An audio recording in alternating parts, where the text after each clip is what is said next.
It was just past midnight when Jasmine's phone buzzed on the kitchen counter. She didn't recognize the number. Blocked caller ID. No name. She stared at it, thumb hovering over the screen. Most nights, she would have let it ring. But something, a thin, needling instinct, told her this wasn't an ordinary call. She exhaled slowly and pressed accept. For a moment, all she heard was breathing. A pause, a low shuffle, like someone shifting in a leather chair. Then a voice she knew from every headline in America spoke. "Congresswoman Crockett?" Her pulse thudded once, hard. She said nothing. "Don't hang up." The voice was smooth, casual, as if this were a polite courtesy call instead of whatever this was. She closed her eyes briefly. "Mr. Trump," she said, tone flat.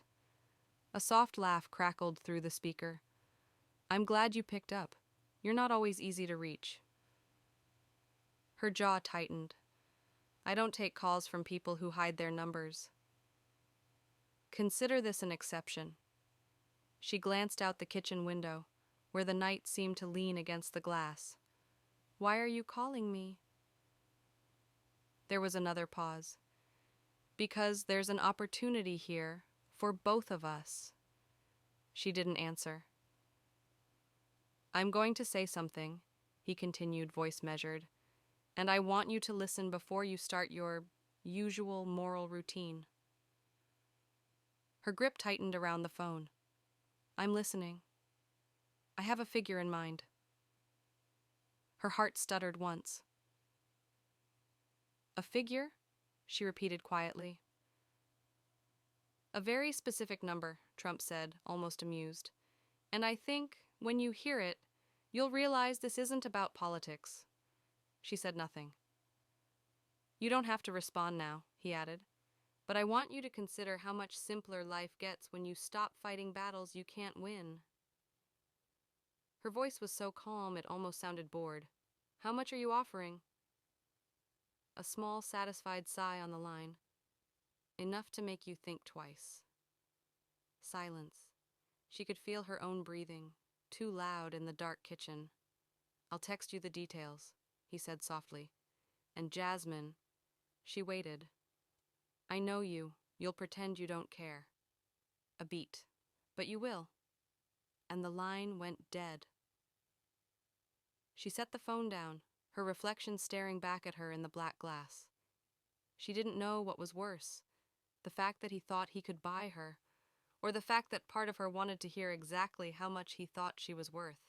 The message arrived at 12:11 a.m. No subject line, just a string of numbers and a single sentence.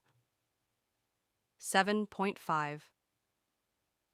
She stared at the digits, her breath fogging the cold glass of the phone screen. Below the number was the line, "Consider it a gesture of good faith." Jasmine set the phone down as if it might burn her. 7.5 what? Million? Billion?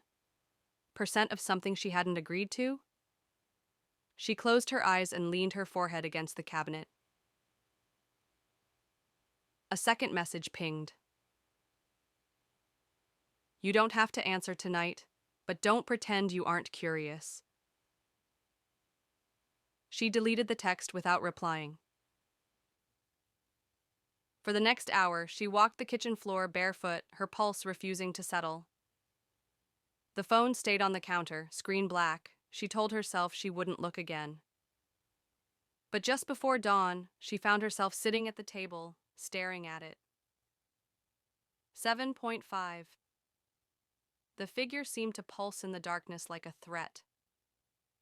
Her mind cataloged possibilities: campaign hush money, a payoff to stay quiet about something she hadn't even said yet, or worse, some favor she didn't yet understand. And under every theory ran the same question: why her? She had never thought of herself as someone who could be bought. But now she had to wonder, if she didn't care about the money, why couldn't she look away from the number? Somewhere outside, the first hint of sunrise was bleeding across the sky. but in her kitchen, it still felt like the middle of the night. By morning, she'd convinced herself she wasn't going to tell anyone. Not her staff, not her closest advisors, not even the one friend she trusted to keep her secrets. It wasn't fear, at least, that's what she told herself. It was something quieter, more corrosive. Shame. Because if she said it out loud, if she confessed that she was even thinking about what the number meant, it would make it real. Her phone lay face down on the table, but she still felt the vibration echoing through her palm. She'd spent years telling herself that she was unbuyable, unshakable, different.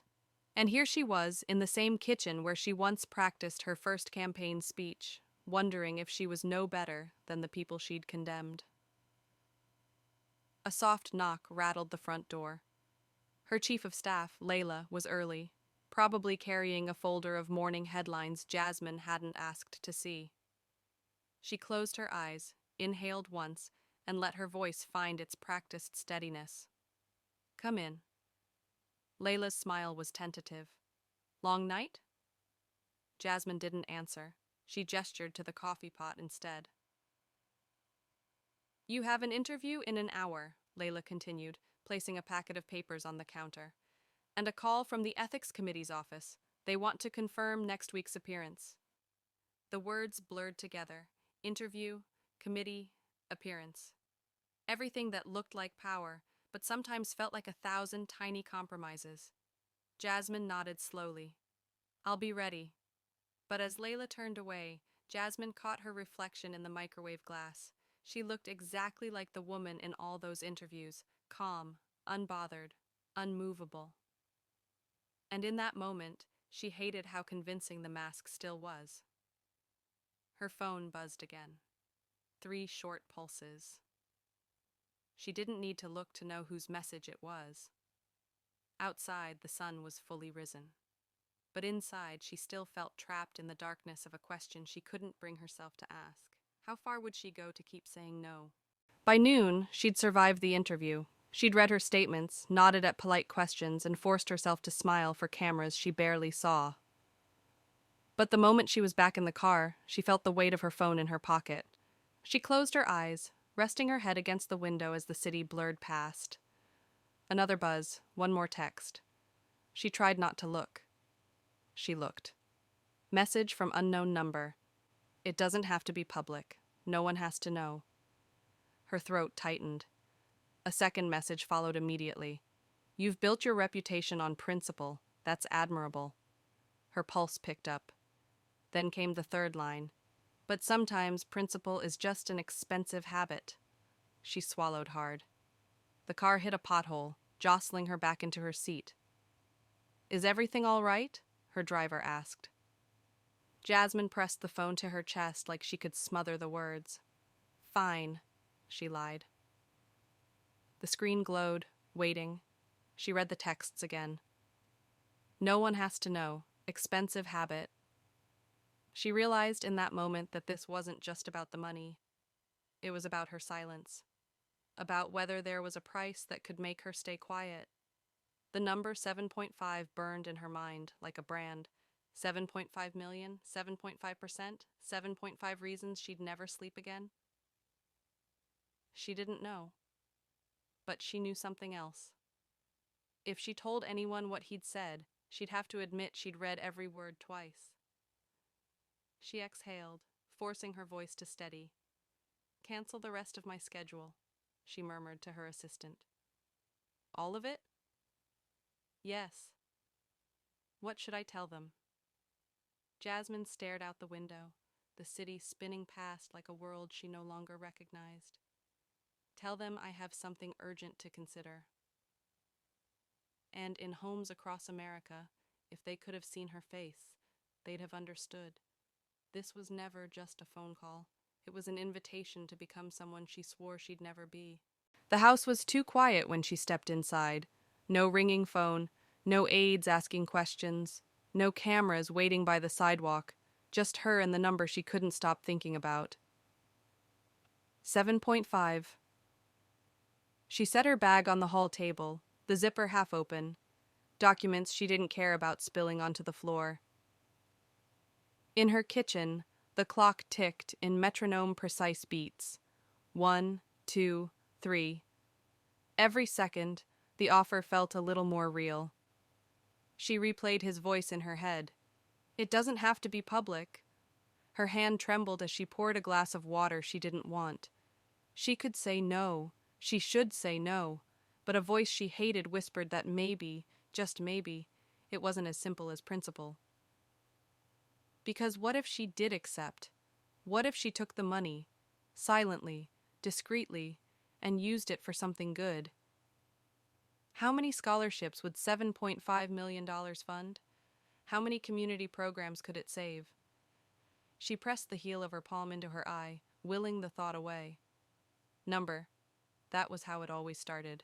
First a compromise you could justify, then the next one, and the next, until you were just like everyone you'd ever called a coward. Her phone vibrated against the countertop. This time she let it ring. A voicemail. She forced herself to tap play, even though she already knew who it was. Congresswoman, it's Donald. His voice was calm, almost kind. You don't have to decide now. You're principled. I respect that. A small laugh. But you should understand something. She braced herself. People will come for you either way. Her breath caught. If you refuse this, you'll spend years fighting a machine that doesn't care about your ideals. A pause. If you accept it, you might finally have room to breathe. The line went quiet for a heartbeat. Call me when you're ready to stop pretending you're above the cost. The message ended with a click that felt like a door slamming shut. Jasmine set the phone down, her pulse thudding in her ears. In that moment, she realized something terrifying. She wasn't sure which part scared her more, taking the money or refusing it. It was late afternoon when her secure line rang again. She hesitated before answering, but ignoring it wasn't going to make it go away. Congresswoman, said a new voice, female, clipped, professional. I'm calling on behalf of Mr. Trump. Jasmine closed her eyes. Of course you are. I'm authorized to clarify a few details about the figure you received. Her pulse kicked up, even though she tried to keep her tone neutral. Clarify how? The amount is a guarantee, a settlement if you prefer. Her mouth went dry. Settlement for what? The woman paused, as if picking each word carefully. Certain statements you've made, and others you have yet to make. Jasmine felt her heart thud once, painfully hard. You mean, she said slowly, you're offering to pay me not to speak. It's more complicated than that. Is it? The woman exhaled. We understand you have documents, notes, correspondence you may consider releasing. Jasmine's jaw tightened. So this was it. Not charity, not a gesture, a bribe. I don't sell my silence. No, the voice replied softly, but everyone has a price for peace. Her knuckles whitened around the phone. Tell Mr. Trump I'm not interested. I will, the woman said calmly, but you should know, refusing won't make this easier for you. Jasmine didn't reply. She ended the call. She stood in her kitchen, her reflection in the dark window, and for the first time since the night he called, she allowed herself to whisper the truth she hadn't admitted. I'm scared. Scared of what would happen if she took the money. Scared of what would happen if she didn't. Scared that even her principles had limits she didn't want to see. Her phone lit up again, this time with no message, just the silent, pulsing glow of the screen, waiting. And across America, if anyone could have seen her face, they would have understood. This wasn't about wealth. It was about whether she was willing to fight for her voice, no matter the cost. Night fell slowly over Washington. Jasmine sat alone in her study, the only light a single desk lamp. Her phone was face down. She hadn't turned it over in hours. The offer sat in her mind like a splinter she couldn't dig out. 7.5. It wasn't the number that haunted her. It was the way he'd said it. You don't have to pretend you're above the cost. She'd spent her whole life telling herself there were lines she would never cross. But here she was, questioning whether her silence could be justified. If the money helped people who needed it more than she did. Was that rationalization, cowardice, or simply honesty? She closed her eyes, picturing the community center that needed funding, the scholarships she could endow, the lives she could change. A voice in her head whispered, "Principle is noble." And another voice, darker, asked, "But what does it accomplish if you lose everything?" She pressed her fingertips to her temples, willing the thought away. A quiet knock came at her door. Layla peeked in, eyes worried. "I didn't mean to interrupt." "It's fine," Jasmine said, her voice rough. "There's a reporter on the line," Layla continued. "They say they have information about a payment." Her stomach clenched. "What kind of information?" Layla hesitated. "They wouldn't say, only that you'd want to comment before they run it." Jasmine stared at the floor, her pulse drumming in her ears. So that was it. Even if she said nothing, the story was coming. The choice was no longer whether she would reveal the truth. It was whether she would own it before someone else did. "Tell them," she said quietly. "I'll call back." Layla nodded and left the door ajar. Jasmine leaned back in her chair, exhaling shakily. For the first time, she realized that the money wasn't the point. The point was whether she was ready to let the world see exactly who she was, without any defense, any spin, any performance. Her phone vibrated once more. She didn't pick it up. And in homes across America, if they could have seen her face, they'd have known. She was about to make the hardest choice of her life. Jasmine stared at the phone for a long time, before finally lifting it to her ear. She dialed the reporter's number with hands that felt strangely steady. 1 ring, 2. Then a brisk voice answered. "Congresswoman Crockett, thank you for calling back." She didn't bother with pleasantries. "What exactly do you think you know?" A rustle of paper on the other end. "We have confirmation of a private offer extended to you. $7.5 million. Her throat tightened. "And you plan to publish that?" "We plan to publish that you were approached. We don't know yet if you accepted." She closed her eyes.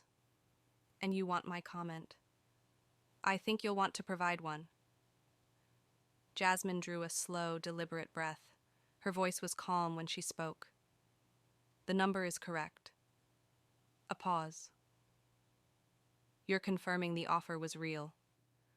"I'm confirming he tried to buy my silence." The reporter exhaled, the phone crackling in her hand. "Do you deny that you considered it?" Jasmine opened her eyes, staring into the darkness of her study.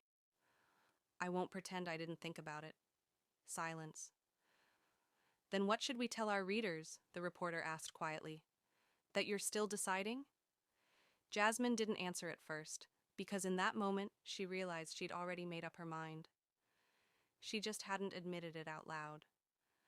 "Tell them," she said finally, her voice low but steady, "that no amount of money was enough."